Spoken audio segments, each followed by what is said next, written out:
Welcome to the Savage FINcast, episode 84, a return to our FINcast offshoot format called FINterviews. This will be a periodic bonus podcast in addition to our monthly issue reviews. This format focuses on interviews with artists, writers, industry insiders, or just friends in general. What they all have in common is a love of Savage Dragon and the work of Erik Larsen. So just to remind you of who we are as your hosts, I'm Craig Olson. I'm Jim Purcell. And I'm Raven Perez. So we're super excited to have today's guest, Michel Fiffe, back on the show. We last spoke with him on, I believe, episode 15 back in 2013. Correct. And for the few not in the know, Michel is the cartoonist behind the critically acclaimed Copra comic, which was once self-published and now published through Image, and that's kind of the big thing coming up. And since we last spoke with him, he's gotten some real high-profile gigs working with writing Marvel's Ultimates, working on Rob Liefeld's Bloodstrike comic, and IDW's G.I. Joe comic, among others. So I can't wait to get into that. So let's welcome Michel to the show. Thanks for joining us. What is up? I missed you guys. It's been a while. It really has. Like, I couldn't believe how long it was since we talked. 6 years, you said? I mean, it feels like just yesterday, but 6.5. I think February was. I think like Copra number, what was it, 5 or 6 or something had just come out. And you're on, if you don't count the specials, 31, right? Mm-hmm. Yeah, I did 31 issues, and now this new Copra number 1 coming out through Image is kind of like a number 32. Well, you left us on a cliffhanger, so. Yeah, that's right. I know, that's, I'm treating it like nothing ever happened. You know, like a 2-year hiatus never happened. That's for the best. Yeah. So I'm trying to keep the legacy numbering in some capacity, you know, but still, I think a number 1 made sense for me because so much time had passed, and, you know, this is kind of a new chapter in the life of Copra. So it's still the same story and the same characters, but I mean, it's a different world, you know, since when I last left it. Definitely. So we've got a lot to talk about, because we definitely haven't talked to you about Bloodstrike, which was awesome. You know, the G.I. Joe miniseries that just came out, which was cool, which I've never really bought a G.I. Joe comic since 1980, whatever, before that. So I do really want to get into it. This being a Savage Dragon podcast, we like to have our guests come on and talk a little bit about their experience with Savage Dragon. We know that you're a big fan of Erik Larsen and Savage Dragon. You did the Savage Dragon funnies, and we interviewed you about that. And I just thought it'd be fun to kind of talk to you about how you got into Savage Dragon, some of your favorite things about Dragon, and then we'll jump in and talk about your new series coming out, which, you know, I can't wait to get into that as well. So were you a kind of a ground level? Did you get in on the ground floor with Savage Dragon when that came out? Oh yeah. I was a mark for all of Image Comics, for sure. I was the right age. I was the right demographic. Everything. I was the right kind of fan, because I was a Marvel fan, and I followed those guys specifically at Marvel. And then when they made the jump to Image, it was just a natural sort of evolution from what they were doing. Right. At Marvel. And Larsen was, you know, one of my favorites, one of the top 3 of the guys that I followed pretty religiously. Who were the other two? Liefeld and McFarlane. Nice. Awesome. Nice. Yeah, the good ones. For sure. The others I would dip in once in a while, but I never really fell in love. You know, I liked them, but the ones I really followed and would, you know, draw from their panel, you know, from whatever page that caught my eye, you know, would be Todd, Rob, and Erik. And so Savage Dragon 1 came out, and that was, it blew my mind. It was awesome. It was such a personalized item, you know. So that's the one that kind of stuck with me the longest. That's the one I would always like return to, even when I took a break from comics or just stopped collecting altogether. That I would always think about Dragon, and it helped because he never stopped making it. You know, as opposed to the other books, they kind of took, you know, Youngblood took a break here and there. Todd stopped drawing Spawn, so I mean, what was the draw there? You know what I mean? Right. So Dragon was it, man. I just clicked with his sensibilities more. Right. You know, in terms of like his influences, the way he drew, what kind of stories he told. I liked it all. So yeah, I was like right there. Day one. You stopped collecting for a period, you said? A little bit, yeah. You know, throughout high school, then after graduating, you know, money's tough. Yeah. No, I went through the same thing. That's why I asked. It's funny. It was in fact, that's why I got more into back issue bin diving, because that was the cheaper option, and I was just naturally curious about older comics, so it worked out in my favor. But I was not buying new comics or trade paperbacks or anything. If I bought comic books, it would be from the cheaper bins. And back then, the cheap bins were full of gold. I mean, these days, it's a different story altogether. But back then, I would get some really high-quality stuff that to this day remains my favorite stuff. But Dragon, I would always see on stands, flip through it, buy it occasionally, check in on the cast. And I don't know. I've always liked it. I've always had a really strong affinity toward that world. Yeah, I think it's just something, too, about just being able to skip out and then go back in and buy, you know, tens of dozens of comics at a time or whatever, and just jump back in. It's just fun. And I think you're right. Like a lot of the old books, you know, you'd get, you know, maybe a run of 8 Youngblood, and then it would stop for a while, and then there'd be like 3 more, and Dragon just always came out month after month, and it was just easy to jump into that. Yeah, it took me forever to collect a Savage Dragon run and read it in one shot, but reading it out of order was also kind of fun. Yeah. It was just sort of like, not a mystery, but it was just sort of like piecing a puzzle together here and there. I experienced super interesting. I experienced it a bit like that, where I started late and just started picking up back issues in random places. It's an interesting way to do it. Same here. I was like the kind of just back issues, whatever random number I could find. And you're right, like it's a great series to read that way, because like the back, even the letters section kind of had like recap shit in it. Yeah. So good. It's good. I Yeah, you know, there's something really specific about the Savage Dragon world too, and it's connected to the Megaton world. It's like that fan world, you know, it's like fanboys made good. Yeah. There's something I find really charming in that, you know, like you guys recently interviewed Gary Carlson. Yeah. And he's like, you know, he's the godfather of Image Comics, right? Like, right. You know, there's just something so pure and clean about that stuff. It's very boyish. It's childlike almost. And I think Savage Dragon has a lot of that, you know, it has a lot of that adolescent charge, right? And it still kind of has that to this day in a weird way. You know, Eric's sort of, that's just his sensibility, but he somehow has tapped into that. And he's been able to maintain it for decades. And maybe it's something as simple as like the color schemes of the characters or something. Yeah. But I don't know. I find it super appealing. And when he would expand the line, you know, whether it be through Freak Force or Big Bang Comics or hell, even just inking Ninja Turtle covers, that all sort of read to me as like of a kind.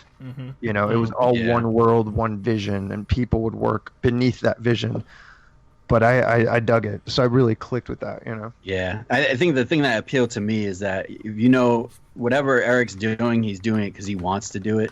There's no other there's no other reason for him to do anything, pretty much, unless he wants to do it, and I think that makes it fun. Yeah. There's no corporate decisions behind anything, and I think that's kind of like brings out that purity in it. You know, something's being done is because he wants it that way. Right. Yeah, I think he does give some level of a fuck about what readers think, but I don't think it dictates anything substantial. You know what I mean? Like, he's not going to cave into any sort of demand. He's going to do what he's going to do, and that's the advantage of creating your own thing and driving it for so long. So I'm just glad it's still around. It's kind of one of those staples where it's comforting to know it exists, you know. Yeah. What would you say is your favorite arc if you had to pick one? That's a tough one. I mean, I know you guys went over the first few issues. I love those first few issues, so I don't know if that's purely nostalgia on my part, because you guys, you know, went through it and you were honest about it, and yeah, there are a lot of like weird bumps along the road, but other than that, I think Possessed I really like.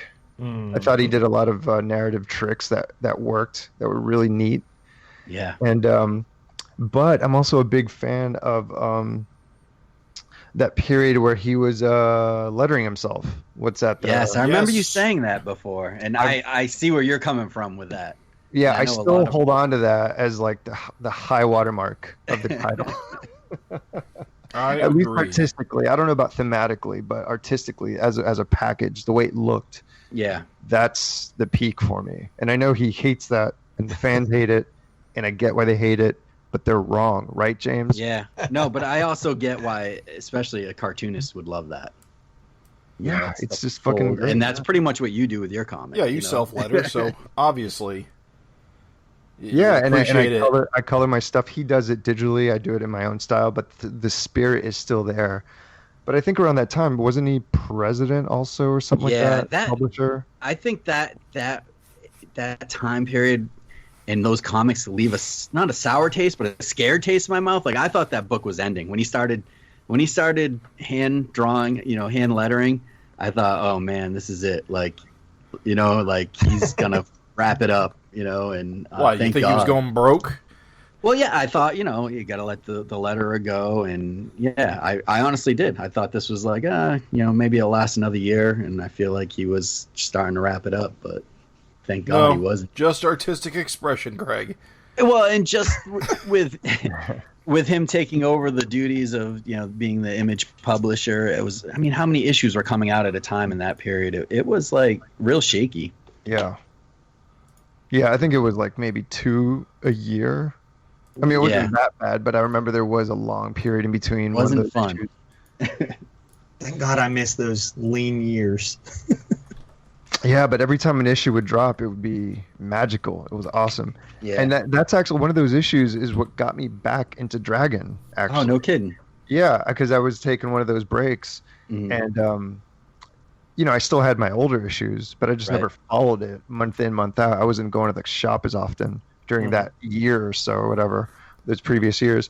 And I just opened it up and it blew me away. I was like, holy shit, he still got it. And it was compelling. It looked great. He was lettering himself, which kind of was amazing to look at.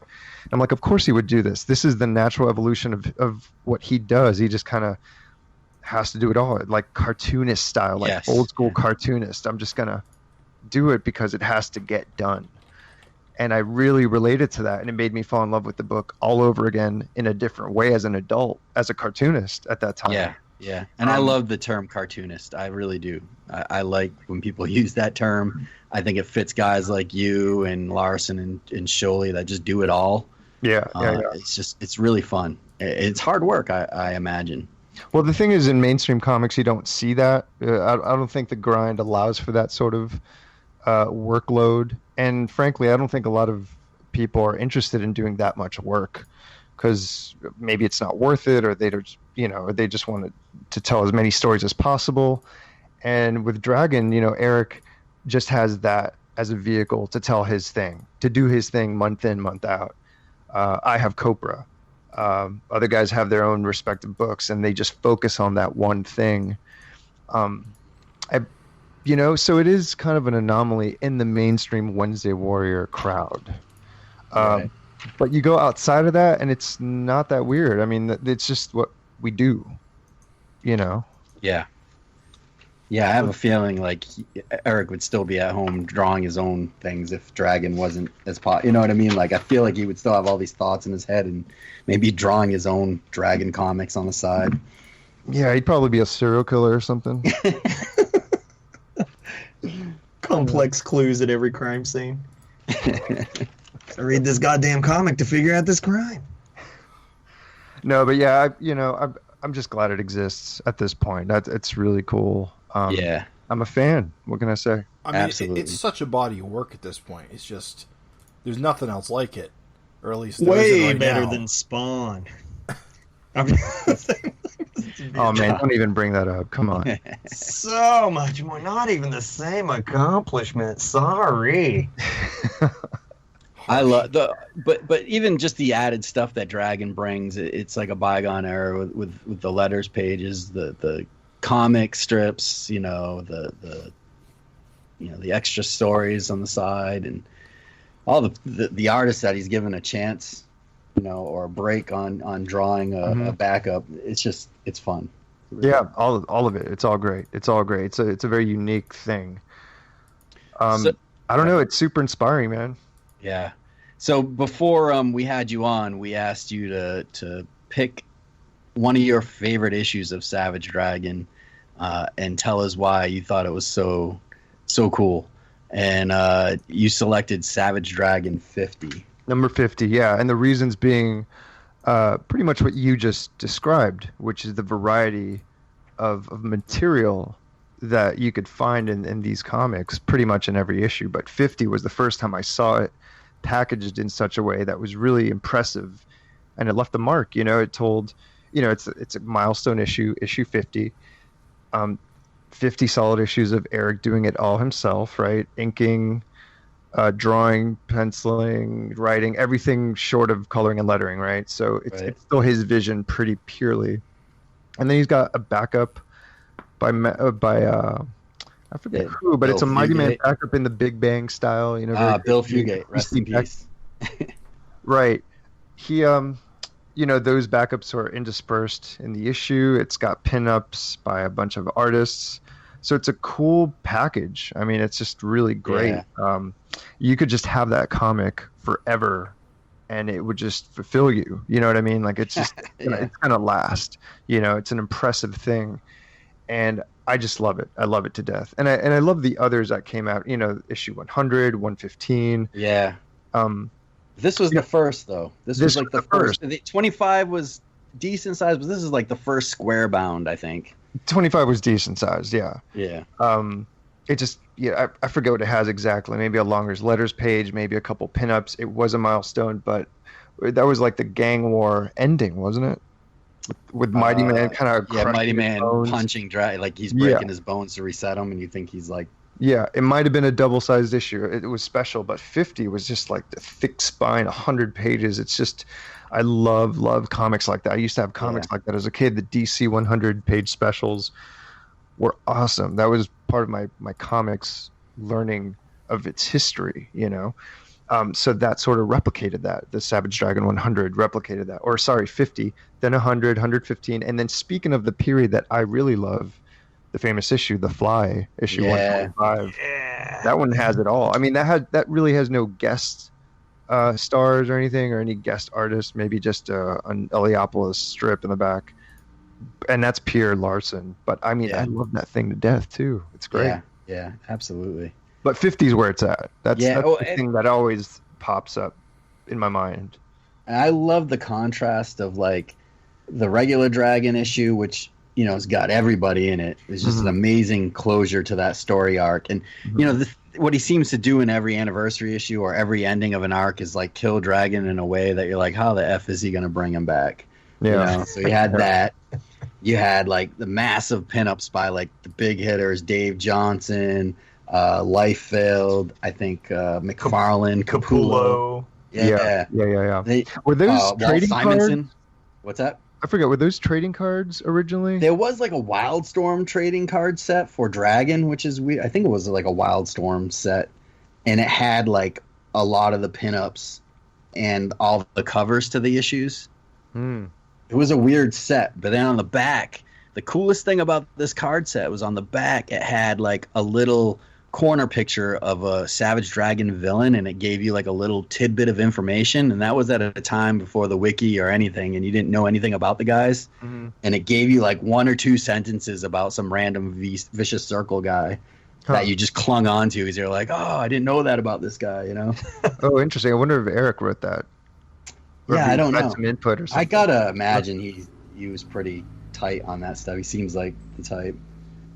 I don't know. He let the cartoon go. That's true. I feel like TV is a different story, but yeah, that's true. Fair enough. But yeah, issue 50 is my jam. I love it. I love these oversized, extra length thrillers, man. They fucking rock. I think also even just the regular issues, you never know what you're gonna find. Yeah. Weird pinups and strips. I don't know. Let us not forget the Vic Bridges Freak Force inclusion. Yeah, this is Freak Force Zero. Was that printed somewhere else and reprinted here, or was this new to this issue? I don't think it's been printed anywhere else. I don't think so. And I think it kind of, it does bridge the gap between, what was it, Savage Dragon number 3 or 5 or something like that. One of those early Freak Force adventures. I was just going through it. I noticed it recreates a bunch of scenes from Savage Dragon. And Eric actually draws a few of the pages because I think Vic bowed out at this point. So Eric draws in like the Vic style on the last few of these. And you know what? You know what's weird about that is that Eric doesn't really go back. He doesn't really tell untold stories very often. Right. This is one of the maybe handful of times that he's done that. Right. And it's just fun. Read a little more about the supporting cast. That was one thing. It just seemed like there were just never enough pages, and it still doesn't, to like tell everybody's story. So I always look forward to these anniversary issues because I feel like when he does kind of focus on some of these extra stories on the supporting cast. Oh. Yeah, 225 was awesome, and 250 is going to kick ass, hopefully. It's coming pretty soon. Oh, can't wait. This also, 50 also has Savage Dragon 1/2. You remember that from, like, Wizard? Yeah, and it includes the cover. Yeah. Without the logo. Thank God. It's a nice, beautiful cover. It's iconic image. Enormous dragon when you just, like, roided out. It's so excellent. And I guess this particular Mighty Man strip was part of that Image 1/2 issue. The Mighty Man strips came from Big Bang. Well, yeah, but I think specifically the third one was in the 1/2 issue. Gotcha. Because it deals with it deals with the Wicked Worm, which is what the 1/2 issue deals with. Gotcha. Cool. And that's why he reprinted, I think, the other Mighty Man strips, is because they're all about the Wicked Worm, and that's a big deal in this issue. I love that last pinup, the very last page of Horde with the worms. It's so disgusting. His arm is just a mass of worms. I thought you were referring to the Larry Martyr. No, not as much. So now, wait, what was I going to say? The Bean World one? Yeah. Bean World, dude, I love it. It's cool. That is a weird inclusion. I'm sorry, I think it kicks ass. Because it's like, you just wouldn't expect it, dude. And, like, look what weird choice he made. Like, fucking, what are those, abs? Just abs next to the arm? I don't know, I think it's really cool. I think it makes sense that Larry had a shot, because he is a cartoonist, but he also went into business with Image. So at this point, this is like the height of his involvement, I think. Wasn't Bean World in some of the early like self-published stuff that Summer Dragon was in? I don't know. I feel like it was. Like Bean World was what, Malibu, right? Or something? Maybe mini comics or I don't know. Yeah. Yeah, I feel like it was published in the same type of anthology that some early Dragon was in, but I could be wrong. I'm sure the listeners will chime in and yell at me. When you say Bean World, what are you talking about? That was Larry Martyr's Savage Dragon. That was his book. Oh, that last pinup. Wait, on the last page or on the inside cover? After the letters. In my edition, it's after the letters. Okay, yeah. After the letters, yeah. Just the fucking arm and the fin and the squinty eyes. That is weird. I love it. It's very interesting. I was more talking about the what is it called, the Bash training backup. It's just such a weird inclusion. The one by Jeff Lobb and Jeff Matsuda. Yeah. Oh yeah. That must have been just like a tryout for that character. Just a cool little story. Yeah. It's just a quick 5-pager. But I do like that it's in there, and I like that there are pinups from like guys like Larry Martyr and Rob Liefeld and Walt Simonson. Like it's a good variety, I think. I don't know. I'm into it, man. It's my favorite. Awesome. It's a good pick. When Liefeld's trying to push the Fighting American. Oh man, I love it. Listen, you went to the wrong guy if you want to shit talk Liefeld. Oh, I'm not gonna. I don't want to shit talk him. We're not gonna shit talk. He got the fin right and everything. I don't want to hear anyone. That's a good fin. Fin wrong. Holy shit! You shut your mouth, Jim. Oh my god. And body. Hey, I'm sympathetic to the guy. He just lost Youngblood. Yeah, that's oh crap. Yeah, that's tough. I want to get into that because Michelle, I think, are you maybe the last person to draw like Youngblood under like Lightfield's approval? I think so. I think you're right because Youngblood and Bloodstrike, right? The Chad Bowers series, with Jim Towan art. Yeah, but that ended before Bloodstrike. Yeah, you're right. Yeah, it did end before, and it was supposed to come back. There were issues made. Were they just on hiatus? But yeah, I think it just something needed to be finished up, and schedules got delayed, and it was a mess, which is unfortunate because I really, really enjoyed that comic. It was a really fun comic. What Chad was doing was excellent, and he really loved the stuff, but he was adding it to like a new reader sensibility to it. It was really cool, as opposed to me, who was just taking the old continuity shit way seriously, and I had a blast doing it, and I'm super proud of it. Yeah. Working with those characters, it was like a dream come true. Working within an official capacity. It's not like my own take on it. It's not like a funny version of it. Yeah. I tried treating it like it was canonical. Well, your goal was to fill holes that existed in the original series because of how it was published. Correct. Yeah. There was a gap. There were 2 issues missing in its publication history, and I just wanted to fill them up and give Bloodstrike an issue 0, which they were the only extreme comic to not have an issue 0, which I found it to be weird. That's an interesting thing to know. I didn't know that. I thought you just did 0 to make sure that people were up on Bloodstrike for the series. I mean, that was another concern. I wanted to treat an issue 0 the way they should be. It's sort of like an introduction. So I wanted to fill that hole, but also wanted to make it as reader-friendly as possible, even though I was throwing a lot of characters. You did succeed at that. I knew nothing about Bloodstrike. I followed along. I like Bloodstrike. I like Bloodstrike. I like the concept better than Youngblood. I do like the Youngblood concept, but I feel like a lot of people have kind of run with it since. And Bloodstrike is just kind of pretty cool, and it's almost, I feel like it's up your alley, Michelle. It's almost like a Suicide Squad type gang, and but they're like zombies in a way, and it was just awesome. I really enjoyed the Tim Seeley take on it before yours as well. Like, I thought he did a good job on it, and those characters are just fun to look at. Hey man, I'm just trying to brand, baby. That's all I'm doing. I just thought, like Jim touched on, it was masterstroke execution. Only because, like, that 0 was the primer, and I was like, all right, cool. I mean, of course I remember Bloodstrike, but I was a Youngblood guy. I just didn't read Bloodstrike. And then, like, I rubbed the blood, dude. I never got to rub the blood, but now I want to. But, like, 0, it brought you in, and then you did the missing chunk, and then you somehow made it tie with that, like, what was it, the end cap issue? It all wrapped together so good. It was like, even though there was this insane, like, 0, then a gap, then, like, issue 26, it still tied together like one tale.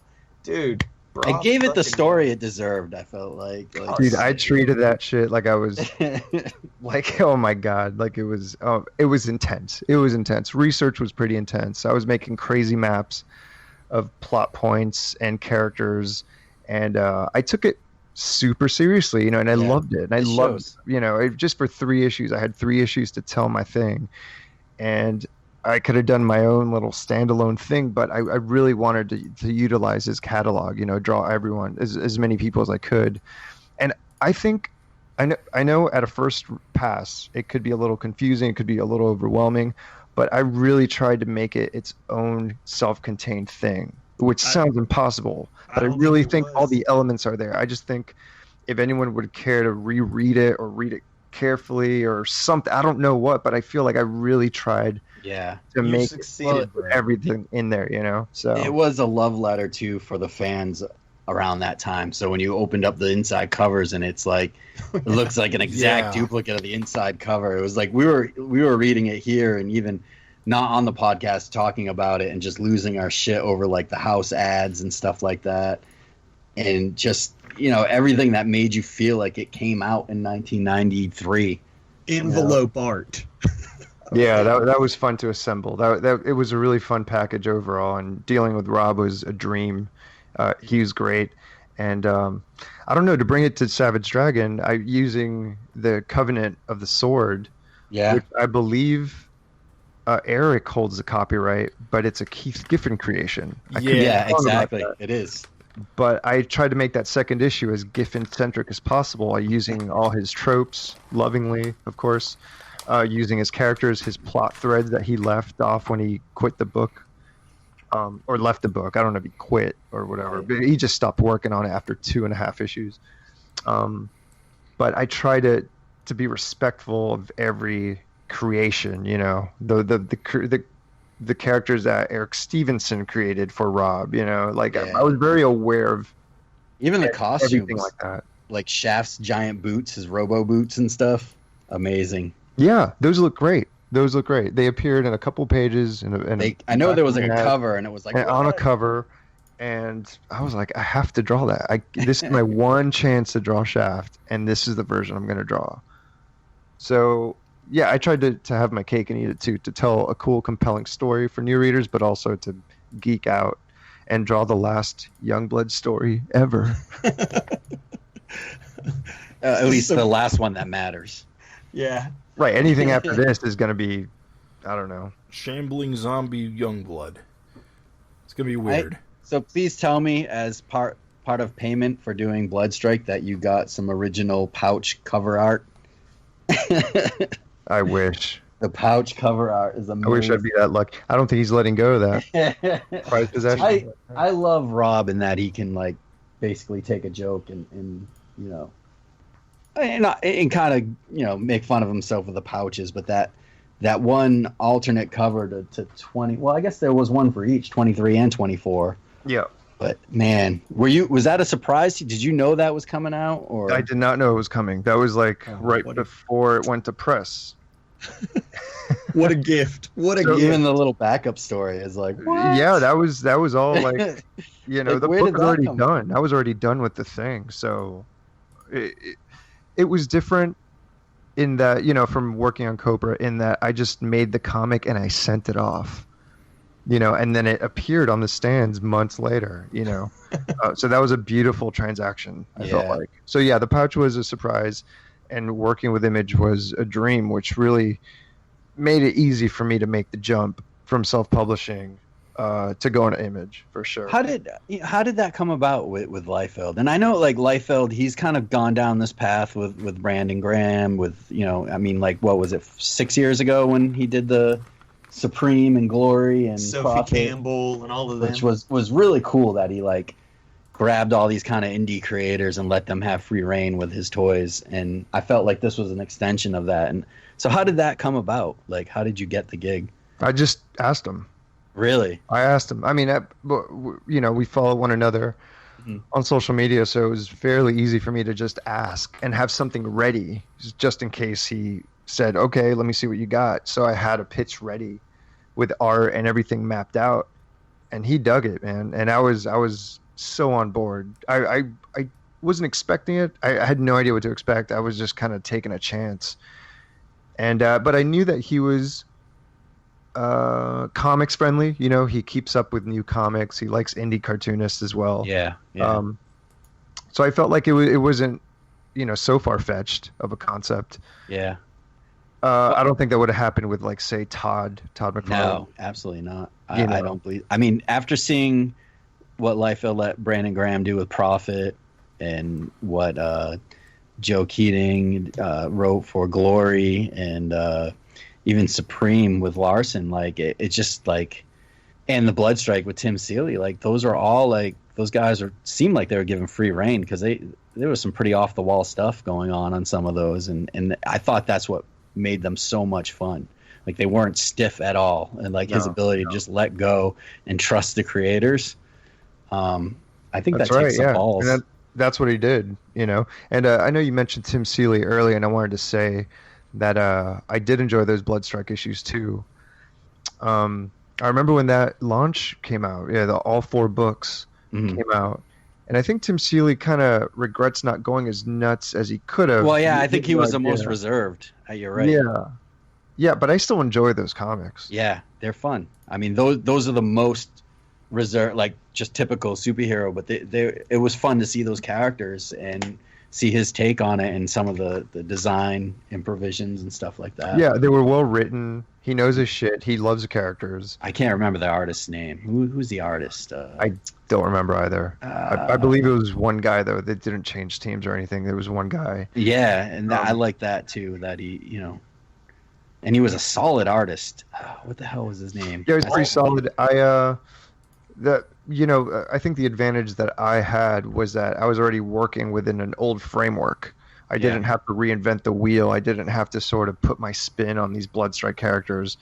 I was just doing that by virtue of me drawing the way I draw. That's it. But I was trying to keep as close to on model as possible, whether it be like a Liefeld approach or a Dan Fraga design, or I was really trying to channel that stuff. Yeah, that shows.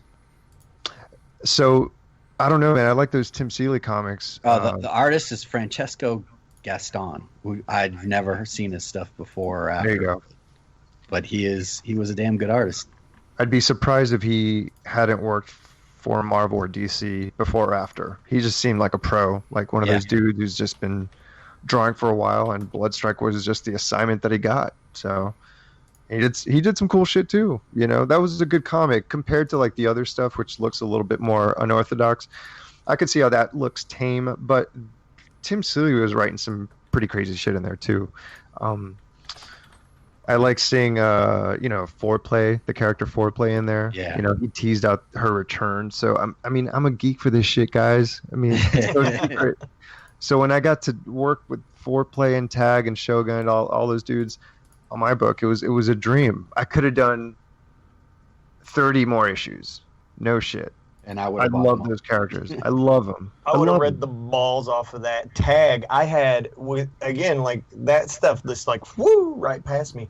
I had no idea that character even existed. What a kick-ass power.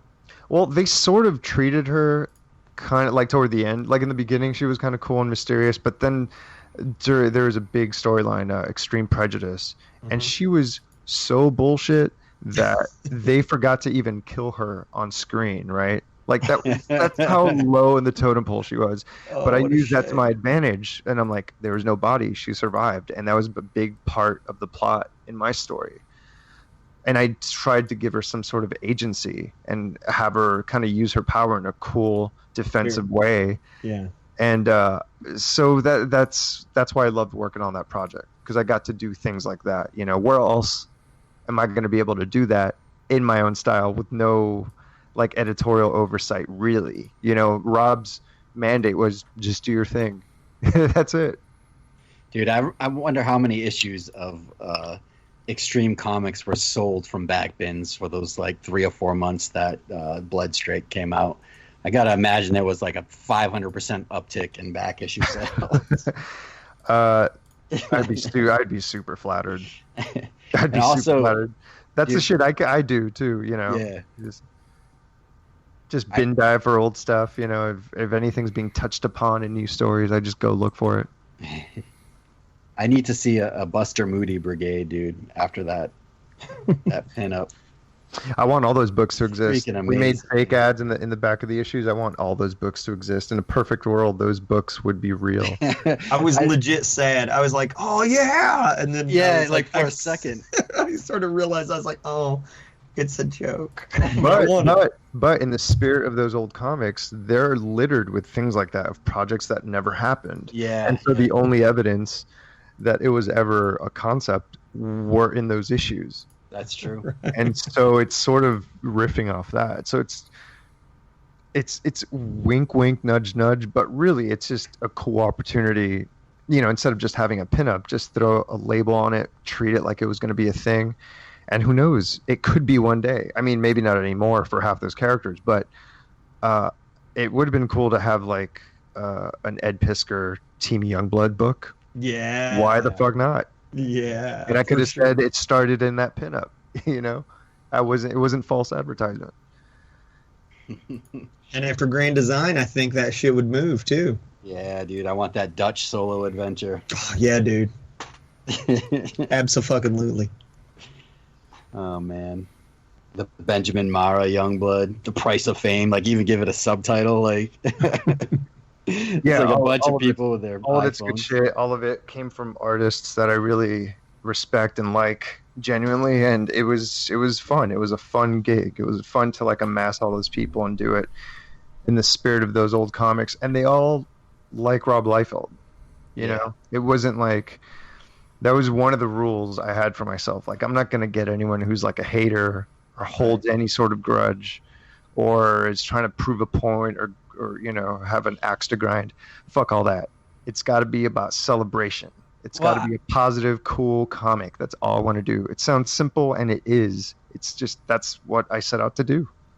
I think for a while, and still to some degree to this day, it's kind of cool to shit on Rob. But I also feel like guys like you and there's other people out there like Brandon Grams and the guys that worked on his properties that are unapologetic lovers of early Image in Liefeld, which is great, you know, because, you know, people can act like they didn't like him, but almost everybody liked, you know, the big guys that made Image back in the day, you know, and there's a reason for that. You know, they're fun, explosive comics. They might not be the best written, but, you know, they were amazing to look at and fun, especially for, you know, a young teen or 10, 12-year-old, which comics really, you know, to some degree should be marketed to.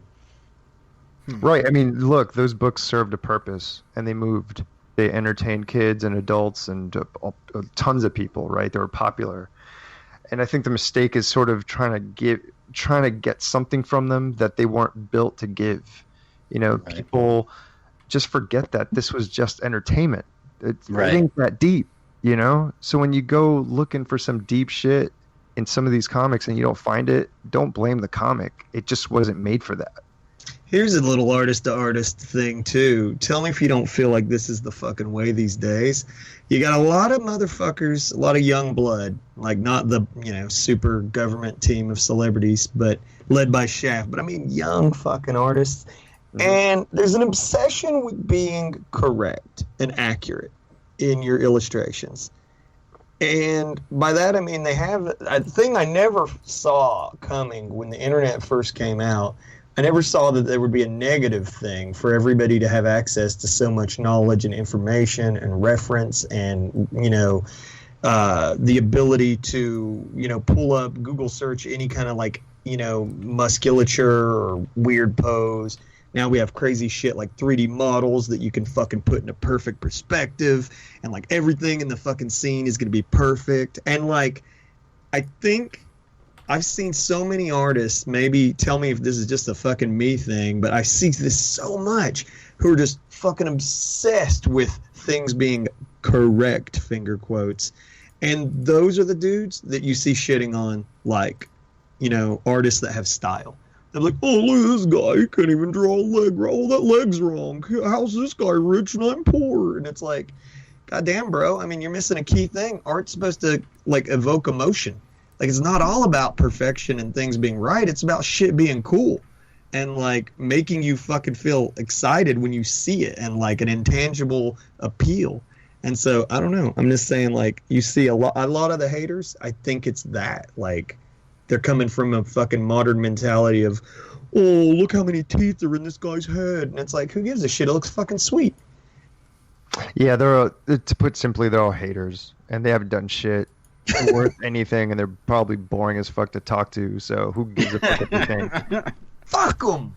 But going to what you said about artists having all this information now, it's not about the information. That's a great privilege and tool. It's about what you do with it. So you could still have all the tools and use them and still produce interesting shit. There are new artists that are great, and they're not boring, but the thing is, maybe some companies employ the boring, more traditional, standard, safer artists because they're out to produce a different thing. The companies want to produce a different thing. Maybe you get someone interesting in there, but they're in the business of making money, however they can. So you know that's a different argument, really.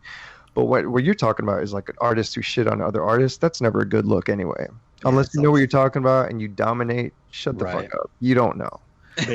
Yeah. And it's usually the most boring, dullest dudes who are producing substandard work, lifeless bullshit, who always like to shit on guys that have some sort of personality or made something out from themselves, you know. And Liefeld gets a lot of that, you know, and it's easy for people to sort of treat him as a punching bag because it's like a group mentality. It's safe to shit on him, you know. It's like, well, they probably don't even know why they're shitting on him because they don't understand their own values. You know what I mean? They don't know what they're talking about. There's the shitting on, and then I also feel like there's the demonizing. Like, you hear stories like, oh, Liefeld's an asshole or Larson's an asshole, and it's like, really? Like, have you ever talked to them for more than 5-10 minutes? Like, I feel like they're some of the nicest people I've met, you know? Like, maybe they have strong opinions about certain things, or maybe people feel like since they're, you know, a famous pro, they can't have opinions on things, but I don't know. Like, I've never seen a guy with a smile on his face like Liefeld's that dude's always smiling, always seems like whatever, like super happy. Like, I look at a guy like that and I was like, man, I wish I could be as happy as that guy. But like, I don't get all the hate too. And there's the hate of maybe the art or whatever, and whatever, that's just you being an idiot. But then just demonizing people, and maybe that's just the jealousy of someone that's, you know, made more money or whatever it is. But whatever it is, I don't get it, because another thing is not liking Liefeld is fine. Whatever, you could have your own standards, right? Right. But when you like something similar from that same thought process, the same thing that produced a Liefeld style produced this other thing that you like. Right. So it doesn't make any sense. But whatever, I love Rob. He to me represents Image Comics, or what I relate to Image Comics. Eric as well, you know, Eric and Rob. So it's been a pleasure working with both of those dudes respectively. And so I just think that, you know, bringing Copra to Image is just such a natural fit for me. It is. That it was actually going to, it was going to go to, I don't know if I ever mentioned this, but it was supposed to go to Image years ago. No kidding. But Bergen decided to become a publisher, as opposed to just publishing a few compendiums. Back in the day, a few Copra compendiums, you know, they would release these 3-issue bumpers through the store. You know, it was a cool little thing that they were experimenting with. But then they decided to go ahead and become a book publisher, essentially a comic book publisher. And Bergen, they're just like a comic store that became a publisher. They started as a comic book store here in Brooklyn. Yeah. And I knew them. I used to shop there. I worked there for like a short period on Wednesdays or Tuesdays or Wednesdays, and I knew them. And so they helped me out when I started Copra. You know, they knew that my print run was low, so they helped out by printing the bumper editions. And that grew to the books. So I decided to go with them just to sort of grow with them, as opposed to jumping ship entirely into this, you know, Image Comics, right? Sure. And that's why when Bergen Street, now we've ended our relationship, that's why Image was like the next in line. It's like going back almost, like, oh yeah, I was supposed to go with you guys. You know, that was always like a plan. That was sort of in the works. But it was fun while it lasted with Bergen Street. I mean, don't get me wrong. It wasn't a bad split at all. That's not what I'm suggesting. But I think they were not interested in single issues, and I wasn't interested in self-publishing single issues anymore. But Copra needs to exist as single issues. Gotcha. So who better to handle that than Image Comics? That's what they traffic in. So I think the only Savage Dragon 1 is the only comic I own more versions of than Copra 1. I have Copra single. I have what is it, the compendium issue, and then the square bound round one. And I'm gonna have to buy the Image one so I can get all the cool, so everything can match. You know, those Image trades, are they new printings or are they just old printings through Image? What do you mean? What are the words? Well, at first it was the Bergen stock, what was left, which wasn't much.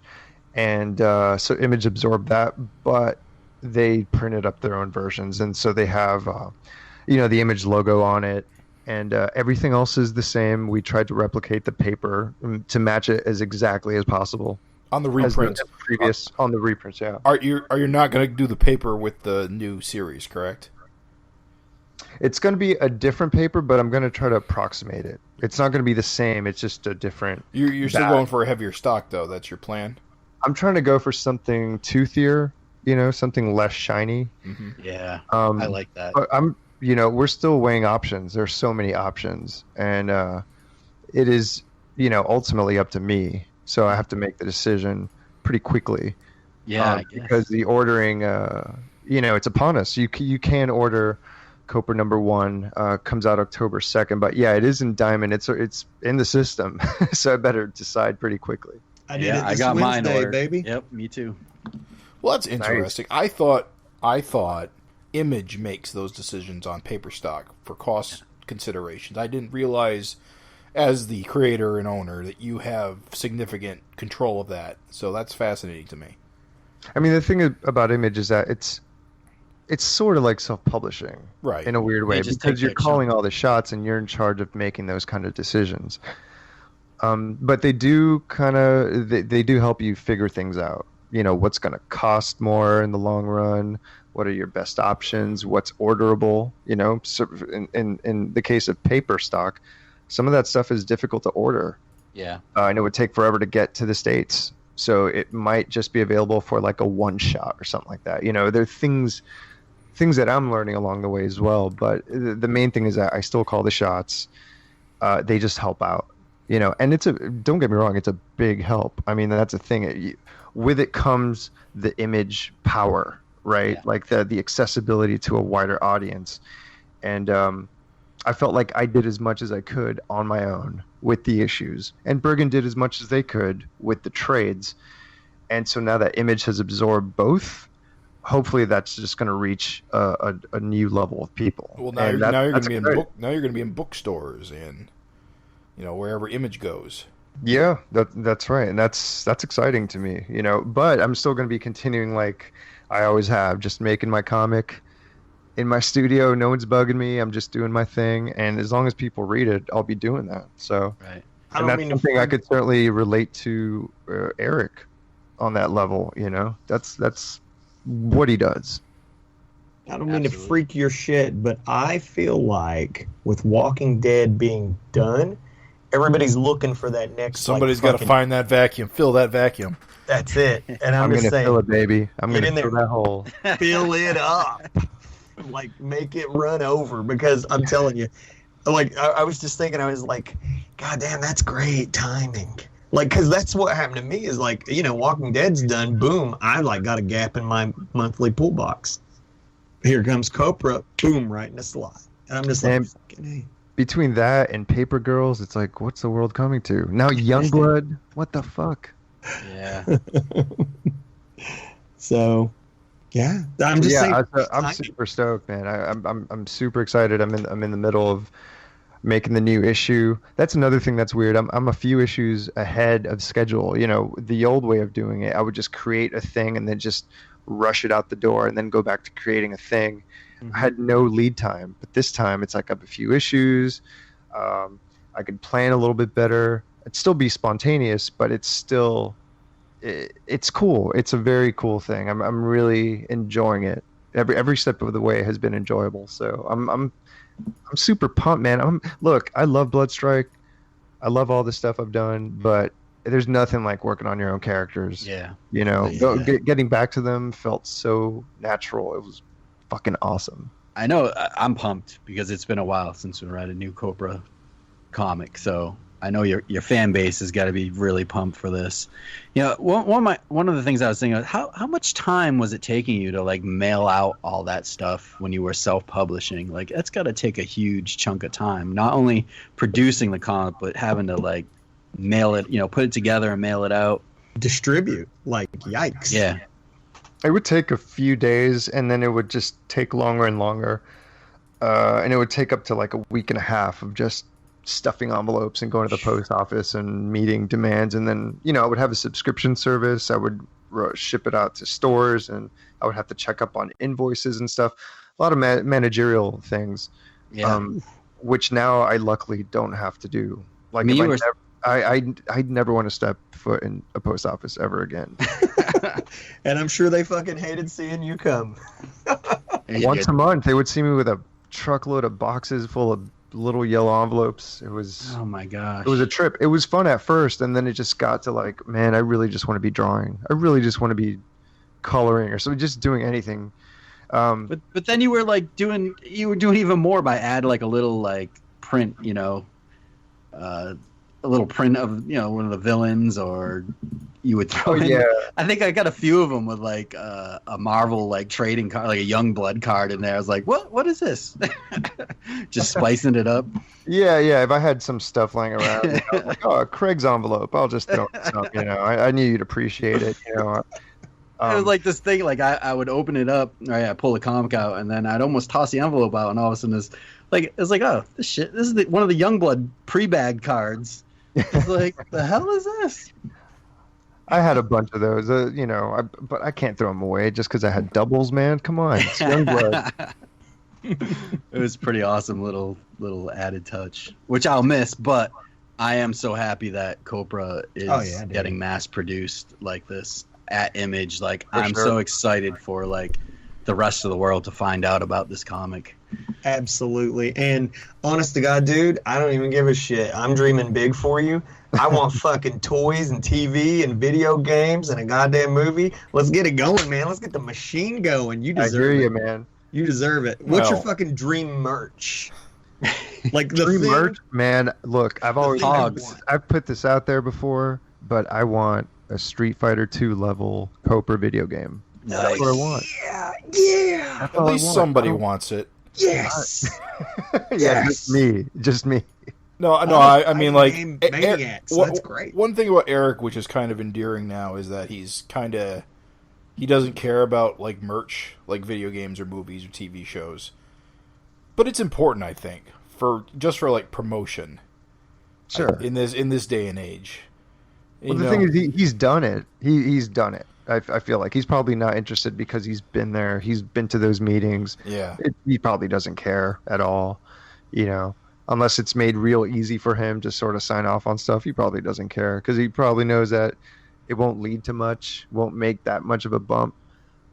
But that's Savage Dragon. That's like an iconic thing that, it's part of a larger institution. Mm-hmm. Younger books, they could benefit from that for sure, And for me, it's just a selfish reason. I just love that video game. I love Street Fighter 2. Yeah, but your characters are made for a game like that. Like, I want to see, absolutely. I want to see Gary in a game like that, dude. Just a cube guy. Yeah, that's what I'm saying, head, man. Or like any of those, like whatever those Ochazon like guys with like the blobby hands, and I just want to see like, I don't know. Even last night as I was reading, it's so funny you said that, because as I was reading it, I was like, God damn, these dudes would be so awesome to have a fucking like fighting game, because each guy's got that kind of cartoonist unique silhouette rule. Yeah. Yeah. And so like that's fighting game, like that's what you want. You know what? Savage Dragon would also make a good fighting game. Absolutely, we talk about that a lot too. Mm-hmm. Oh yes. It's just, but fuck it, let's do Copra though. Yeah, dude, yeah. I'm with you. I'm down. If anyone in the Mugen community is listening to this, you fucking know what to do. Just for our listeners, not everyone knows what Copra's about. Do you have like an elevator pitch that we could like, just to give a quick description of what exactly are they in for if they check it out? Sure. Generally, it's my action series. It's my group team book of misfit mercenaries going on weird different adventures. It's a very revenge driven. It's crazy looking. It's also down to earth. So it's drawn in my style. Anyone could go look up go to my site, go to my social platforms. I'm always posting art, but it's my love letter to old monthly comics. Or all comics, not just older comics, but just the art form in general. And so with every issue, I try to push the form a little bit while telling a longer story with this huge cast of characters that I've created.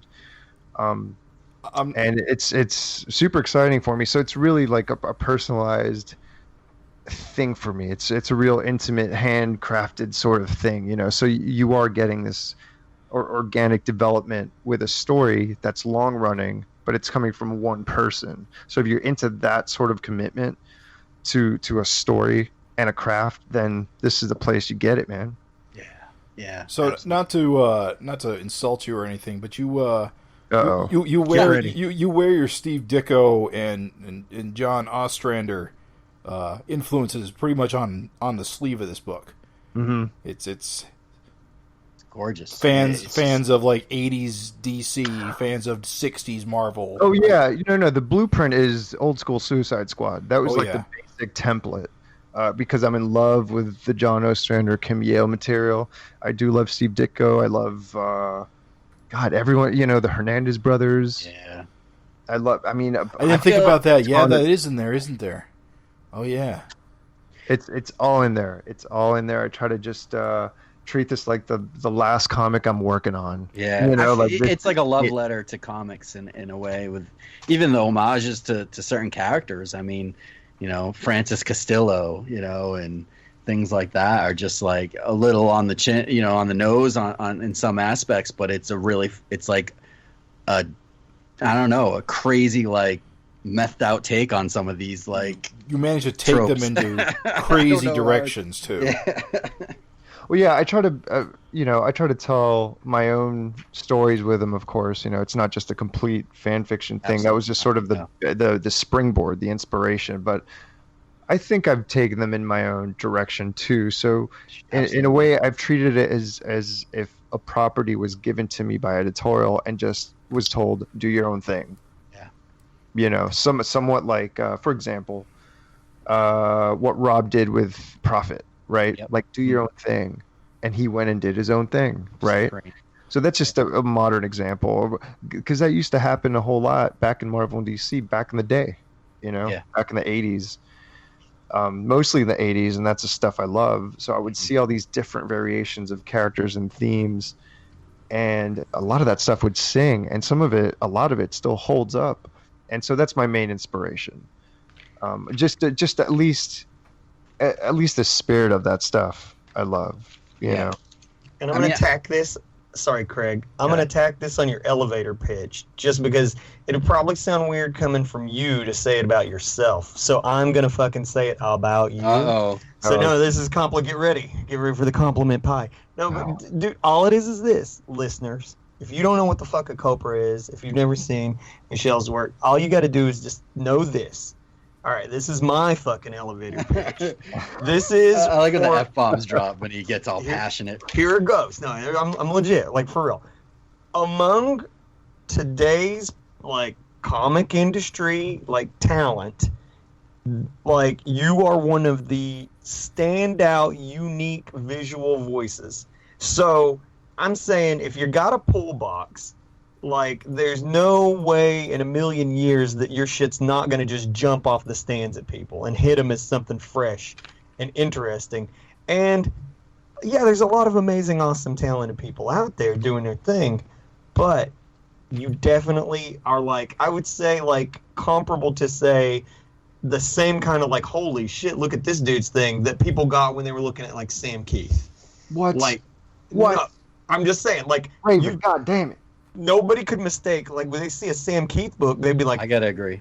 They'd be like, look at this fucking guy, what he's fucking doing, and nobody else is doing it. And that is how I feel when I see your shit. And even if folks, you don't give a shit about, like, what you're reading, I guarantee you're gonna flip out when you see the visual smorgasbord that is on the page. So even if you're just one of those comic readers that likes a visual treat, man, Copra, dig in. You're going to love it this October, baby. As a big Sam Keith fan, I really appreciate that, Raven. I mean, it's true, man. We look at your stuff, there's no one out there. That's awesome. And if you're not easily impressed by flashy visuals, it's also wonderfully written. As a writer, as writing is my primary interest in comics, I find it to be one of the most compelling comics I currently read. Man, I came to the right place. No, but it's funny you say you're not into, like, flashy visuals. One of my favorite issues of Copra, and I'm not going to give away much if you haven't read it, but I think it's issue is it 13, Michelle? I know which one you're talking about. The Whir. Yeah, the Whir issue. Yeah. It's not flashy at all, and it's so freaking amazing. It's my favorite, one of my favorite artistically, I guess, styled issues, because it's so clean, and the colors, the way you handled the colors on that issue are just like, I don't know. I just fell in love with that issue, and then the splashes that kind of mix it up in between, and then the story is, it's just, you read the last page, and I'm not going to give it away, and that it just grabs you, and you're like, holy shit! But it's the most unflashy issue of all of them, and it's probably in my top 3 favorites. And you know, to be able to do that, to go from one extreme to another, is just wow. It's amazing. Well, you got the sequential art chops on top of like the Flash, because the thing is as I'm reading this, like Bloodstrike Brutalists, like a lot of cats these days, they ain't working the layout. They're just doing the like grids and the clean readability, and to some extent, I'm sure that it's like maybe mandated to make this read good on a screen too. And you are working the shit out of a layout, and you have that kind of sequential art, like definitely like just rock solid sequential art storytelling. That again, it's one of those things. It's like at first people might see like, oh, you know, look how unique. Oh, like he's doing all this different like thick brushy brush, and he's got like almost like crayon like looking coloring and stuff, and he's doing all this crazy shit. But then as you read it, you very quickly fucking realize that you're just working the shit out of this as a sequential art thing too. Like one panel border will have 2 characters standing in front of a door, and then the frame, like in the next thing, they've gone through the door and they're in the room, and that shit's just it's delicious. Well, that issue 13. I'm so glad you like all that stuff. I'm glad you guys pick up on all sort of these elements, because I'm working my ass off to put all those little things so it could work as a structure, so it could work as a story, so it could work as just a string of just cool looking pages. So on every level, I kind of want to hit those notes, you know. So this is awesome. Thank you guys. It sounds amazing. Well, and I think, you know, obviously if people are listening to this, they're probably Savage Dragon fans, or they know that you're on here and they know you. But Savage Dragon fans are going to love this, because, you know, typically if you're a fan, you love the way Eric lays out and does his crazy issues with his all, you know, 6 panel pages, which, by the way, that issue 13 that you drew on Copra, I think is all 6 panels besides a few splashes. Pretty much, yeah. But just the different experimentations, a thing like Jim mentioned with like the Ditko crazy geometrical layouts and symmetry at play, weird symbols. You know, I love, you know, one of the things I picked up is even like the background visuals. Like you have your own like little pipe town in the back. I love those things. Like just, you know, things that just don't happen in real life. Like, you know, like in Dragon, like having an underground like Castillo's hideout in your Copra comic with all the pipes and little cues and visuals. Like what's the character, the Australian guy? Boomer. Yeah, when he cuts out the little tracer bomb and you put little red squares to like indicate, hey, you know, reader, look at what he's doing here. No, that's just stuff you don't see in comics. The things that you do with like cutting off word balloons, so like the dialogue's not really important as much as you know that they're talking.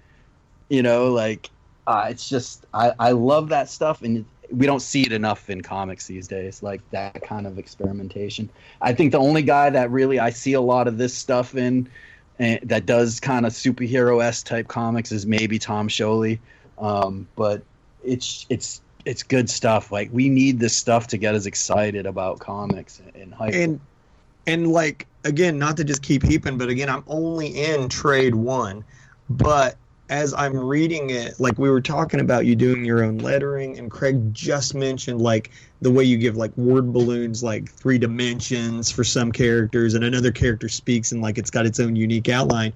But like I was talking to some cartoonists, and I was like, dude, the lettering is like an art, and it is important to, I said, I'm ashamed of my own self for leaning so heavy on fonts, because I feel like when you are really working the shit out of the medium, you're putting a lot of graphic lettering in there too. Mm-hmm. Yeah. And like I had a pushback. Like people were like just shitting on me. They're like, "Oh, everything's better old, isn't it?" And I was like, "Fuck you, dudes! Like listen to what I say.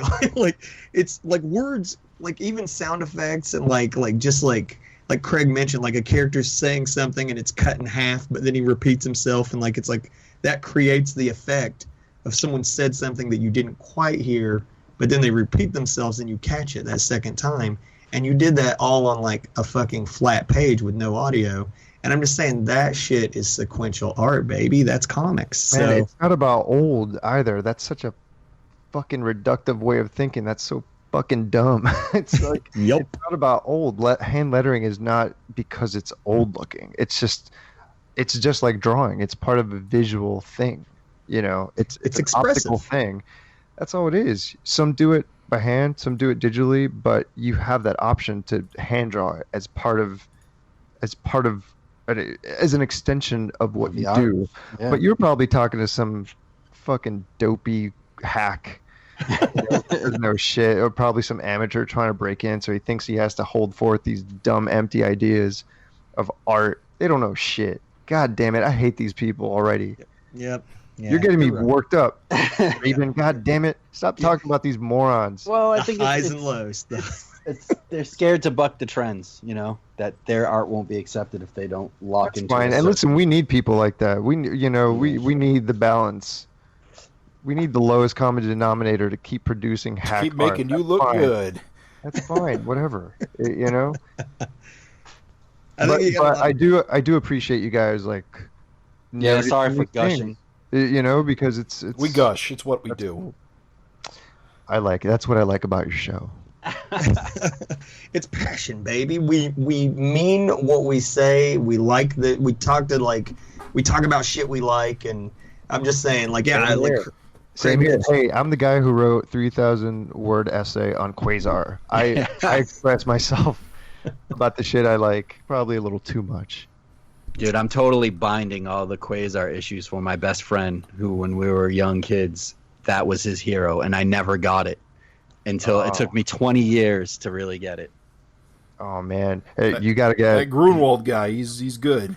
He's a good one. He was a good one. Rest in peace. Don't forget Marvel Comics Presents number 28, man. You got to include that in there. All right. I'll look for that. But I'll hit you up. Just DM me. I'll just make just throw a little extra. I think the only Quasar issue I owned was like the McFarlane cover one. It was like that time period when you just bought any cover that McFarlane. Oh, McFarlane's drawing Conan. I gotta buy Conan. That's right. That was a cool Quasar cover, man. I gotta say, I had that back in the day too. That was awesome. Got all those Infinity Inc. issues. So I got a question for you, and you don't have to answer it.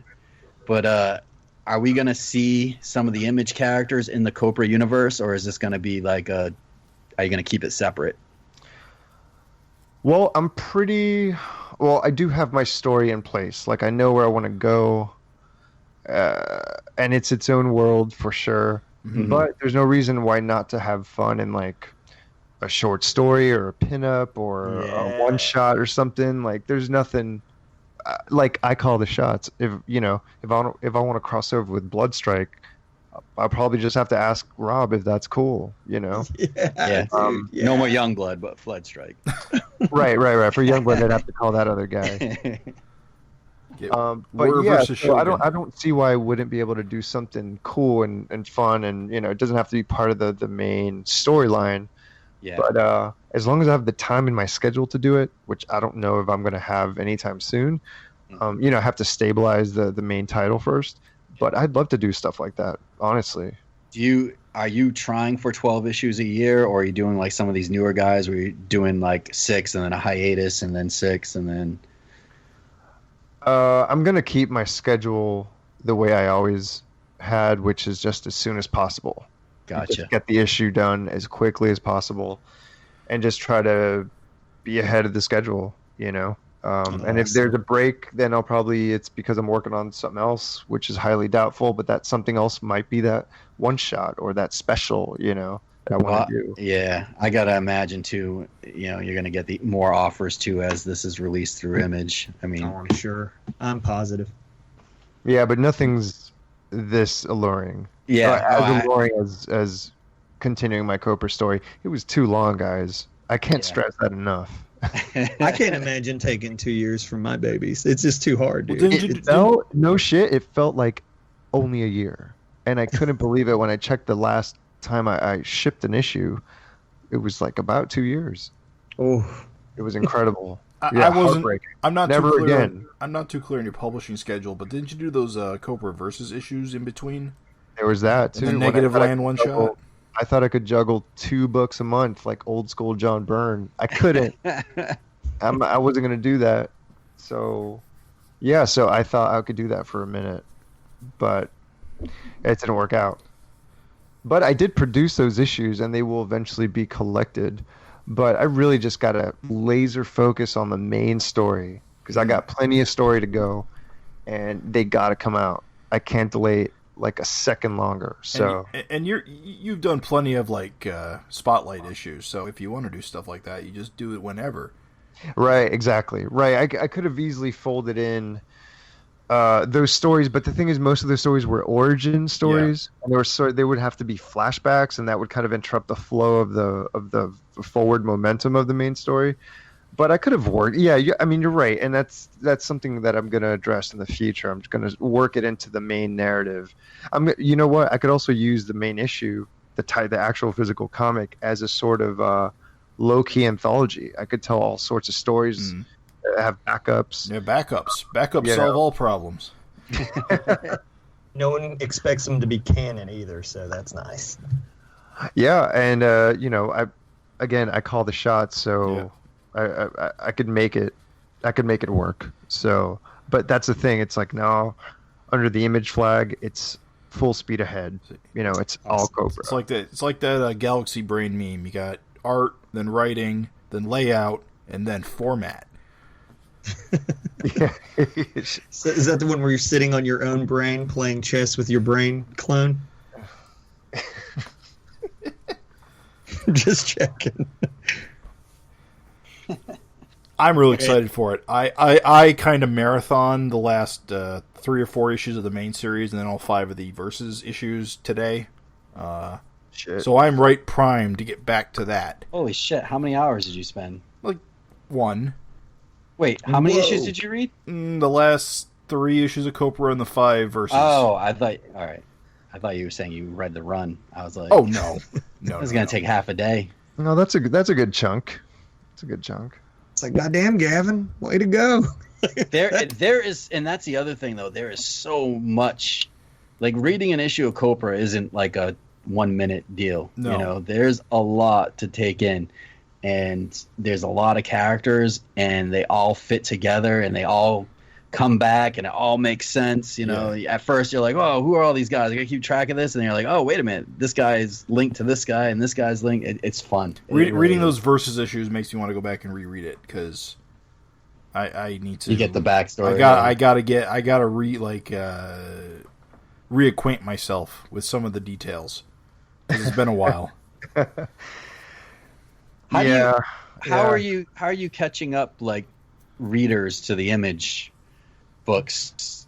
Is there going to be some kind of like write up in the back, or is it just like, hey, there's if you want, you got to read the trades? There's 5 trades. Oh no, the thing is, I treated this first issue as a first issue. I wanted it to be as reader friendly as possible in the way I wrote it and drew it and presented it. But also there is back matter that's winks out to the long time readers. It's going to be fun for even old school readers to like check out what I've done. And I think as a whole thing, that this one issue as an artifact, I think it's going to work. Because I tried making it as like the perfect first debut issue. The balance was, well, it's actually issue 32 in the middle of a huge storyline. So I think reconciling those two extremes was the tricky part. But I'm really happy with the results. Sounds difficult. And I'm really excited for the reaction from both camps. I want to know whether the new readers hopped on and got hooked, and whether the old readers were satisfied with, the way the story has been unfolding. So it's fun, man. I'm having a blast, and I hope shows, and I think it will. I think that's sort of like the secret of all this stuff. If someone's having a blast, you're going to be able to tell with the results. Is it going to come pre-bagged with a trading card? Man, I don't want to give out all my secrets. Shit. Foil? Hologram? Come on. Rub the blood? Something? I got to continue the rub the blood tradition. Someone's got to do it. Yeah. Hey, before you go, we didn't touch on, and I do want to talk about the G.I. Joe series because, like I said in the beginning of the podcast, I hadn't picked up a G.I. Joe comic, I don't know, decades, but I really, really enjoyed it. And this was through IDW. Yes. And I think the trade is coming out next month, so if listeners haven't picked up the singles and are interested, I think they can get the trade next month. Mm-hmm. But how did that come about? Well, I was working with IDW. I was planning stuff with IDW, rather, for a while now, and it was just kind of slow moving to even just agree to do a G.I. Joe thing, for my schedule for it to open up for me to work on a G.I. Joe thing. And then it just takes a while for these things to even be made or approved. So even though I had a window of time to work on it, it wasn't moving. And that's when Bloodstrike happened, right? Gotcha. So then I just utilized that time to work on Bloodstrike. By the time I was wrapping up Bloodstrike, somehow G.I. Joe was made available. And I was like, well, I sort of agreed already, nothing was set in stone, but I would still like to work on that property. So I went to go and work on that property. And that's hence the delay in Copra, because I just was overbooked with cool jobs, but it was stuff that I agreed to and I wanted to fulfill. And it was fun. G.I. Joe and Hasbro and IDW, those dudes, they let me do my own thing. So that was really appealing. It was a no-brainer for me. Like that's exactly the kind of job I would want. But it was fun. It was hands off. And I think the results are pretty cool. It was hot off the heels of Bloodstrike, which was a super dense, detailed, fan-oriented thing on my part. And so what I wanted to do with G.I. Joe is different in that I wanted it to be slicker and just, I don't know, maybe not family friendly, but just more like it's like a Saturday morning cartoon. Well, that's what it feels like, a cartoon. Yeah. That's what I was gonna say. You were definitely felt like you were channeling like classic G.I. Joe. Yeah, 80s TV Joe. Yeah, because actually I grew up with the cartoon, not the comic. Right. I came into the comic way later, so I got to appreciate the Larry Hama library differently. The cartoon, that's kind of what G.I. Joe is in my mind. Not even the toys, but just the way those animation cells look. And that's kind of what I was trying to do. And to also not repeat myself after Bloodstrike. I didn't want to do another super continuity heavy dense thing. Right. I wanted to do the exact opposite within the same, it's a bunch of people toting around guns. So you could say that figures. you could say that's my wheelhouse at this point, but I thought it was different enough for it to be interesting for me. Yeah. Now, I mean, so you're getting kind of with IDW and with Rob Liefeld, the kind of like no holds bar. You're able to do what you want, and it seems like with these that you're getting to do what you want on your terms. Is that because you're just turning down kind of offers where you're not able to do that, where it seems like it's not all, but it's 2 series that you were able to kind of just do everything, ink, pencil, write, and then do whatever you want story-wise pretty much, or that's what I assume. Are we just not seeing all the offers that you turned down that didn't give you free reign, or, Yeah, pretty much. I made a, after collaborating with other people, I needed to take a break from that, and really just focus on my strengths as a cartoonist. Mm-hmm. That's what I do best. I think that's when I operate best. Yeah. As opposed to others, there are other cartoonists who do it all, but they really thrive under collaboration. Yeah. And for me, that wasn't for me. That's not really my thing at the moment. So I was lucky. I was really lucky. I was fortunate to find 2 avenues in which to do. Sorry, Raven, come back. Jim had to. Jim just jumped on his motorcycle. Peace. I'm out of here, bitches. Sorry about that. You're good. All this G.I. Joe talk. He's like, fuck this. Oh, I like G.I. Joe. I mean, I'm not the biggest fan, but I dug it. I dug your series. No, I get that, and I did write it with that in mind, with knowing that you hated G.I. Joe. So I was like, what's going to impress him? What's going to get him to read? What's really going to impress Jim and not make him jump on his motorcycle? Have you ever had any published work where somebody else inked your stuff or anything like that? No, not published. Do you think you could work that way? Or is it just something one day? I'd be interested to maybe try that out maybe one day, but no time soon. Yeah. I thought I would end up inking people, actually. That's how I wanted to break into the industry at one point, just inking stuff. And I do have some things published with me inking over someone, but no, most of the things I've done with collaborators have been writing for them, and I'm not terribly interested in being just a writer. Yeah, you did that with the Ultimates. I remember that. Yeah, I did that some with pages, right? What's that? You did some pages in the Ultimates, but I did a pinup in the last issue. All right, that's what I'm thinking of. That's it. I provided some layouts for the first issue, but then I'm like, I can't do this. I may as well draw it, and they're not paying me for that. So let's let the artist express himself. Yeah. But then I also collaborated with Benjamin Mara, on a Bloodshot short story for Valiant Comics, and that was fun. Listen, that's a blast. I think Ben Mara is one of the best comic book artists around. Yeah. So that was a true blast. However, he would agree with me that I think working on our own shit is always optimal. Right. Always the best. Mm-hmm. Yep. Always and forever, baby. Yeah, man. I like collaborating. Just when I got to get the shit done, it's got to be all me. Which is understandable.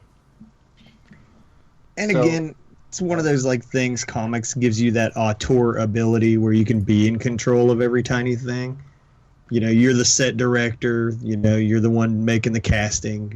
Writing the dialogue. So yeah, it's good. For sure. Yeah. I thrive in that environment. So I'm just happy that I've got to do so many comics like that. There was a time I didn't think I was going to be able to do that. So it's really awesome. It's really wonderful. That's great, dude. And I'm glad you guys dig it, man. That's the most important part. I'm glad you guys are picking up what I'm laying down. Loving it, dude. On it. Yeah, I think I've basically read everything except for the Marvel stuff. I'm getting there. I'm close. You're good. You're good. I guess Zegas. I haven't read Zegas. That's I gotta get to that. You. Got him. Oh, Jim, you might like that stuff, actually. Yeah, you would. You would love it. Yeah, you'd like it. I did not read it because I didn't want to read it. I haven't read it because I haven't got to it yet. I know. You do so much, Jim. You're reading Legion, got side action on a Legion podcast. I read so many comics. I got a DC Universe app subscription last month, and I read about 100 comics off of it. Whoa. Shit. Jim has a subscription to the DC thing. He has 2000 AD. He has Shonen Jump. He's fucking buying physical shit again, which I thought he was done. Only 80s back issues that haven't been digitized. I'm just saying, we forgive you. You got a lot on your plate. Hey, I love Michel, comics. How was it Heroes Con that you were just at with the Ashcan Copra comic? Yes. How did that go? Did you get a lot of fan reception to that? Yeah, it was awesome. I made a little old school Ashcan. Oh, it's so cool. With a blank cover, so I could sketch on it at as you do at conventions, and it was a 6-page preview of the first issue of Copra. Nice. In black and white, or in gray tones, actually. Now on eBay for $1,500 if you would like them. I could only print so many, so maybe someone took a couple and now they're flipping it. But it was fun. Again, I wanted to show something of the new Copra issue. I'm not used to sitting on so much material. and not having it be out in the world. So it was my small way of getting stuff out there, But it was fun. It was fun. The thing is, I wanted to do an ash can for Bloodstrike, but it just fell through. It just didn't happen. Yeah. But I'm like, that's the perfect such a thing of the past. Ash cans. What does the term ash can come from for these little things? It's just like people throw them in the toss trash. Them in those big round ash can trash can receptacles. I think bastards. But they did make a comeback, because I did notice after the fact that tons of image books well, I don't know about tons, but I did notice like a handful of different titles have ash cans. You mean recently or like in the 90s? No, recently. No, in the 90s, obviously, everyone had an ash can. I think even Tribe had a fucking ash can. I don't know. But I know a lot of them were bundled with Wizard magazine early on. Yeah, they're the Wizard half issues. Sure. No, these are like mostly. What I learned was that the ash cans were made to prove to people that these things, to retailers, to prove that that entire issues existed. So that's why you have like a complete Bloodstrike #1, like a little zine stapled down the middle with a cover with a heavier cover stock. Yeah. Just to prove that it exists. And sure, it's a cool little item where you could sign a number and sell at shows, and that's why I did it. But I think it's just a good promotional tool for books now, and that's why I did notice a couple books have that. I don't know what's inside of them. I don't know if it's like half an issue or a quarter of an issue, or if it has cool extras in the back. I don't know. All I know is that they do exist. The blank covers are cool, but that just means you're going to be working your hand all convention. Yeah, taking a tip from like Walt Simonson, those con sketches he does are beautiful, but they're quick. And so it's an exercise in efficiency for sure. Yeah. So you do the convention circuit? You go to a lot of conventions? No, not at all. I do Heroes Con, and that's about it. And I will be doing New York Comic Con this year. That's nice. October 3rd for that weekend. So the book, Copra #1 comes out on the 2nd on New York Comic Con convention week. So that's good timing too. So I'll be having tons of copies at the show, tons of books. I'll be doing sketches and signing or whatever. So it should be a fun show. But I don't do shows as often as I used to. That's for sure. But I want to. I want to get back to it. I feel like, isn't Eric going to be at that show too? The New York one, I think so. He does go there a lot. He stays with Chrissy. We got synergy there, Dragon fans. Swing by both. Man, I don't know. After his shit got stolen last year, I would understand why he would never want to come back. That is rough. That's rough. That was tough to listen to. And for the listener, that was like the cover of what issue? It was like one of the gods covers. Thor beating the shit out of Dragon. Yeah, he's got him pinned to the ground. I forget what issue that is. 80 something, I think. My God, remember back in the day when he just wouldn't sell any Savage Dragon art? Yeah. I had to buy a piece of art from the Savage Dragon Superman just to get Savage Dragon art. Yeah, don't you have a bunch of those pages? Or I know Gavin has a bunch. I have one, and I worship it because it's got the Chris Eliopoulos lettering all over it, like the gun blast. I talk about it probably every 3 episodes because not that I'm in love much. with it. All right, every 5 episodes. There you go. But I just love staring at it I don't know. It just hand lettering on a page with sound effects and Savage Dragon. Just beautiful. Yeah, if any listener is going to New York Comic Con, come up to the table. I'll be next to Chuck Forsman, and petition me to do a Freak Force crossover with Copra. Let's do it. Let's make it happen, baby. Only if you want it. Oh shit! Yeah. Only if you want it. We want it. I'm speaking for everyone. Yep. We want it. I feel like SOS would be a better choice, being a government super team. Nah, yeah, but I've done that.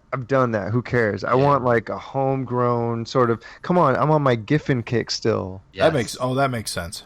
I got to get my Giffen on. I want to draw Super Patriot. Yes, I want you to draw Super Patriot. All fucking crazy hands. Those SOS costumes, I'm not crazy about. I don't really care. You know what I mean? Like he draws it well, but I want to draw Barbaric with his big ass shoulder pads. You don't want to draw.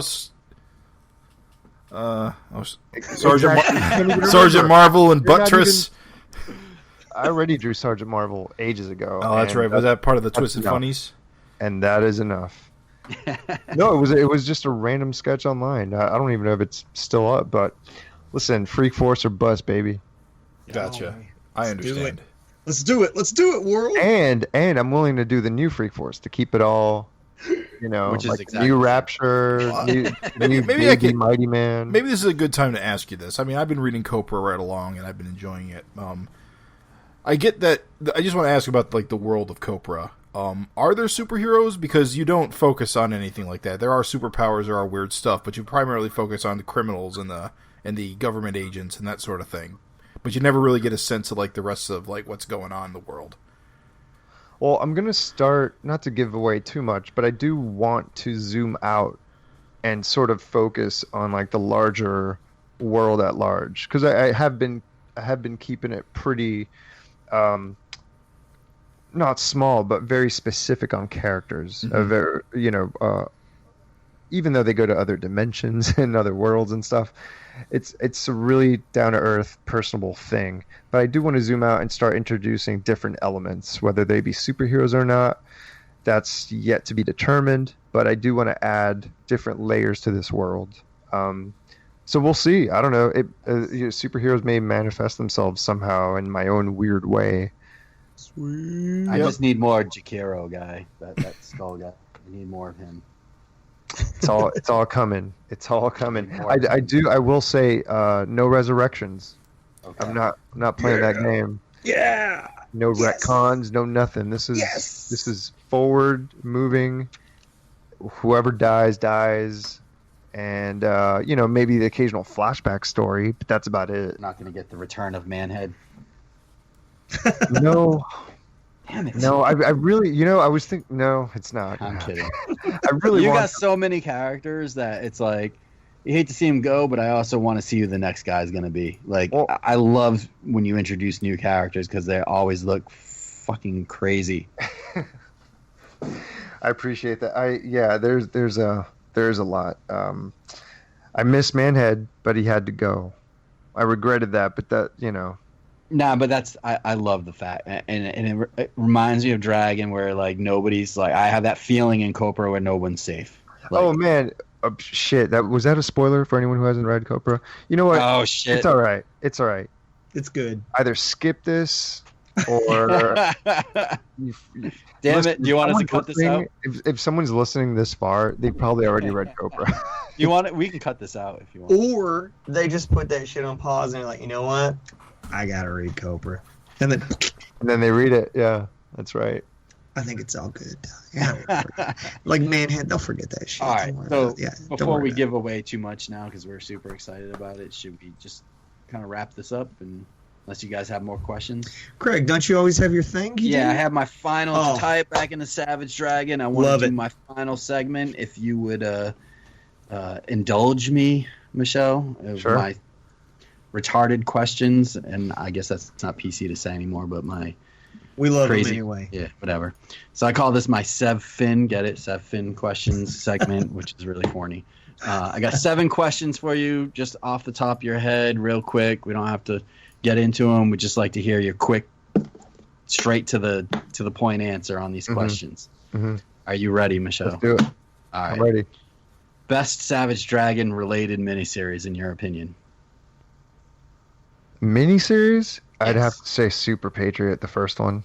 So, yes, I can go with that. All right, all-time best Savage Dragon villain. Could be a major villain, a minor villain, whatever. Who's the best? Oh, who's the best? To you.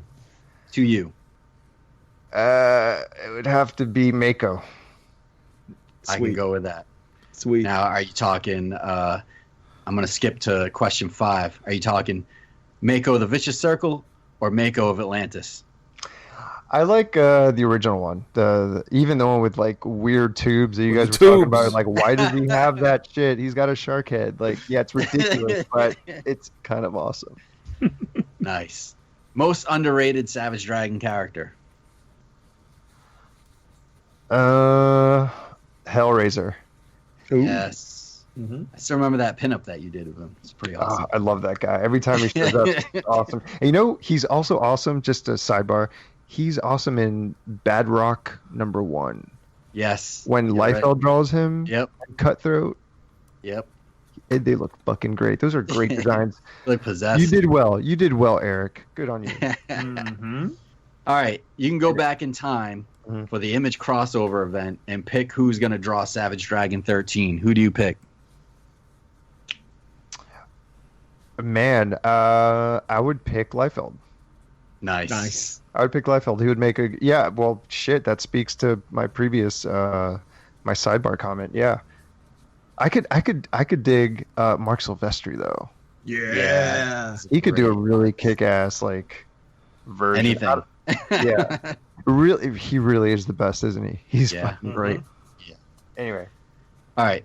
If you were given free reign to publish your own Savage Dragon related miniseries based on a supporting cast member or members, who would you use and who is your creative team, assuming you could choose anyone working in comics? So it could be yourself or just anybody. Man, that's such a loaded question. Jesus Christ, because it's so many options. But because I have thought about it, I got to go with Freak Force because I feel like I love them unreasonably so. I love Freak Force. You and Augie DeBleek. Mm-hmm. And let's see, I would have to bring Giffen back in the fold, but he would have to draw it. Nice. Yes, I would like that. That's just he's written so many of these these miniseries or issues, and never drew any, did he? No, you know what I would do with that money though? I would actually try to hunt down his rough layouts and print those. Yeah. Because those look amazing. Yes. But anyway, Giffen all the way. Awesome. All right, last question, number 7. What's the deal with the Johnson twins?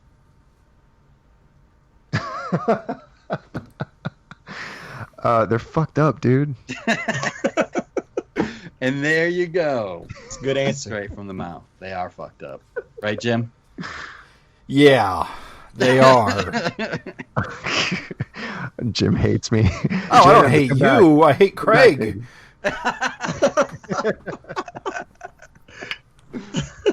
He hates that question. I just He doesn't amazed, think but that continually Jim does amazed not- by it. Jim thinks the Johnson twins are just the Johnson twins. There's something more behind that. It's I'm coming. convinced. They're both the Seeker. Oh, dude, it's so funny you said that. I was going to say the ugly one's a Seeker. Just cram them both in the tin can. One. Anyway. I hate that question too, Jim, so I'm with you, buddy. Here's my 8th question. Seeker, important or most important? Important. Okay. Let's go with important. I'll give you important. My 9th question. Jesus Christ. Malcolm and Angel, taboo or let's do it? I don't know. I gotta go. Okay. You scared them off, guys. Good job. Well, thanks for joining us. Really appreciate it, Michelle. Thanks for having me. Jim, you're gonna have a hell of a time editing this thing down. Down. No, this all goes in. It's all goes in. This is raw content. and uncut. We use every part of the buffalo here. Yeah, Right. it's very rare that I have to cut anything except if technical difficulties arise. Gotcha. No, this is good. It's been a pleasure, guys. It's been way too long, so I appreciate you having me on. Can't wait for Copra. Yeah. Can't wait for Maybe all 6 your months stuff. to 6 months to a year. We'll have you back on. Follow up. Hell yeah! If you'll let us. Yeah. Let's do it. I could talk. I'll pick another favorite issue. We'll talk about that. Sweet. And again, Copra #1, October 2nd. Hit up your stores now. Tell them that you want it on your pull list ASAP. And that's in the new issue of previews, right? Yep. The latest previews, number 371, and it's available. It's in the image section, so hit them up. And the trades are available for the first 31 issues, right? There are 5 trades out right now. Yep, all 5 trades are out. We have an image firsts version of the very first issue, which just for $1 you could get the first issue. Everything's available. Comixology, every retailer could get a hold of them. So no excuses, guys. Go out and get them. Listen to the man. You will not be sorry. Yeah, you won't be. Well, thanks again. Guys. Appreciate it, and we'll see you around. Of course. Take it easy. Hey, thanks for listening, everyone. If you like this episode, got comments, questions, send it to savagefincast@gmail.com. You can leave a comment on our website, savagefincast.com. You can find us on iTunes. You can also find us on Google Play Podcast now. That is a new service that we got set up a few weeks ago. Find us on Twitter. I think we got, what are we at Savage FINcast? Yeah, it should be something like that. If you look up Savage FINcast, you'll find it. Oh, yeah. And, thanks for listening. Thanks so much, guys. Thank you.